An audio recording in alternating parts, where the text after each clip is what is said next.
Mark Whitney adalah seorang ahli tumbuh-tumbuhan. Ketika ia dan timnya hendak meninggalkan Mars, badai menerjang dan mengakibatkan kapsul mereka miring. Namun, sebuah alat komunikasi menghantamnya dan membuatnya pingsan. Seluruh kru dari tim astronot yang bernama Iris-3 pun mencari Mark. Tetapi badai semakin membesar. Akhirnya dengan sangat berat hati, tim Iris-3 memutuskan untuk meninggalkan Mars tanpa Mark. Kemungkinan Mark tidak akan selamat.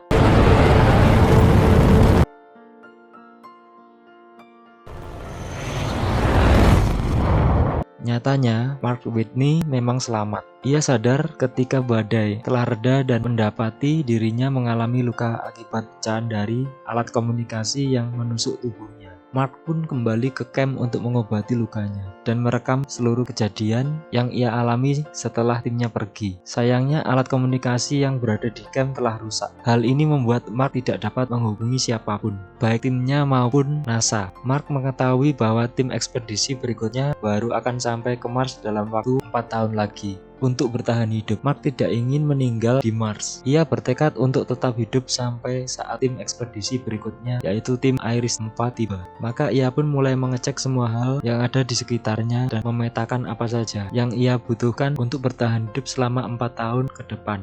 Sebagai ahli tumbuh-tumbuhan, Mark berniat untuk memproduksi sumber makanannya sendiri. Ia menemukan kentang dalam camp tersebut dan memutuskan untuk menjadikannya sumber makanan. Mark mulai beraksi. Ia membersihkan panel surya dan menjadikan satu ruangan dalam camp sebagai lahan. Mark menggunakan kotoran kru Iris-3 yang dari tempat dalam kemasan pembuangan khusus sebagai pupuk. Ia pun membuat air dengan cara mengekstrak hidrogen dari hidrosin dan membakarnya menggunakan oksigen. Meskipun sempat mendapat insiden karena salah perhitungan, Mark tidak menyerah. Akhirnya ia berhasil. Sebuah tunas kentang mulai tumbuh di lahan buatannya.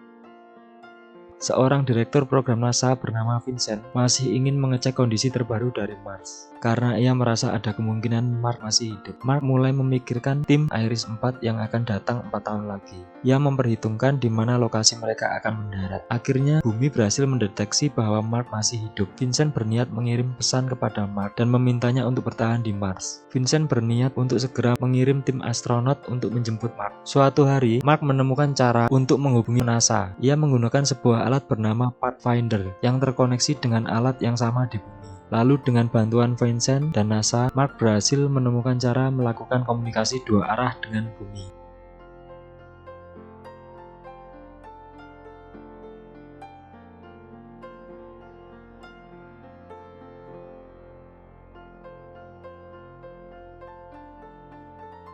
Setelah berkomunikasi, Mark menghadapi suatu masalah. Sebuah ledakan terjadi dan membakar habis ruangan tanaman miliknya. Hal ini membuat ia hanya memiliki persediaan makanan untuk 1 tahun lagi. Sementara itu, suplai makanan dari bumi kemungkinan besar baru akan tiba 2 tahun lagi. Mark menghadapi ancaman akan mati kelaparan. Akhirnya, tim Iris-3 berhasil menghubungi Mark. NASA berniat meluncurkan roket untuk menyelamatkan Mark, tetapi roket tersebut meledak. Hal ini terjadi karena NASA mengabaikan uji kelayakan terhadap roket tersebut. Berita kegagalan NASA ini sampai ke Cina. Sebuah organisasi mirip NASA di Cina pun memutuskan untuk mengirimkan sebuah roket yang mereka miliki demi membantu misi penyelamatan Mark. Di sisi lain, seorang staf astrodinamika bernama Rich Purnell menemukan cara untuk menyelamatkan Mark. Rich memiliki ide bagaimana Hermes, pesawat dengan tim Iris-3 di dalamnya, dapat melewati bumi untuk menerima roket tanpa harus mendarat. Lalu Hermes akan kembali menuju Mars dan menjemput Mark tanpa harus mendarat pula. Setelah menerima informasi tentang ide dari Rich itu, tim Iris-3 sepakat untuk ikut dalam misi ke Mars menjemput Mark Whitney. Di saat yang sama, Mark memikirkan bagaimana cara untuk meluncur keluar atmosfer Mars agar Hermes dapat menangkapnya pada saatnya nanti.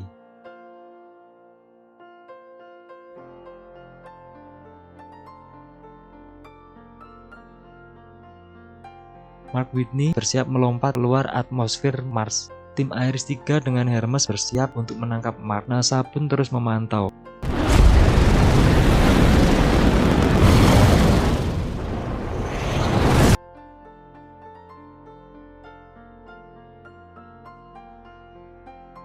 Seluruh dunia menyaksikan siaran langsung momen penyelamatan Mark Whitney ini.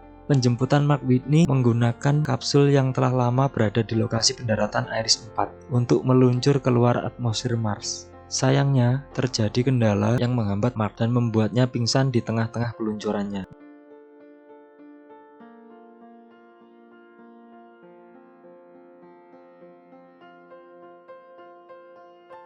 Melissa Lewis, kapten tim Iris 3, bersiap untuk menjemput Mark. Ia dan seluruh anggota tim saling membantu. Setiap orang mengarahkan kemampuan terbaiknya.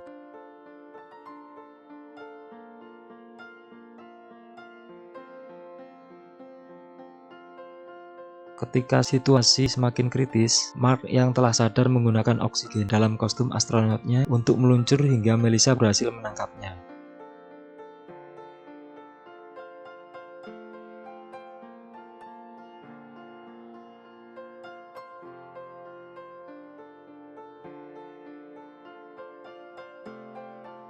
Misi pun sukses. 5 tahun setelah berlalu sejak peristiwa itu, sebagian anggota tim Iris 3 telah pensiun, kecuali seorang bernama Reed Martinez. Mayor Reed Martinez mendapat lisensi untuk mengikuti misi ke Mars bersama tim Iris 5. Dalam ekspedisi ke planet merah itu, NASA kini bekerja sama dengan CNSA, Badan Antariksa Cina.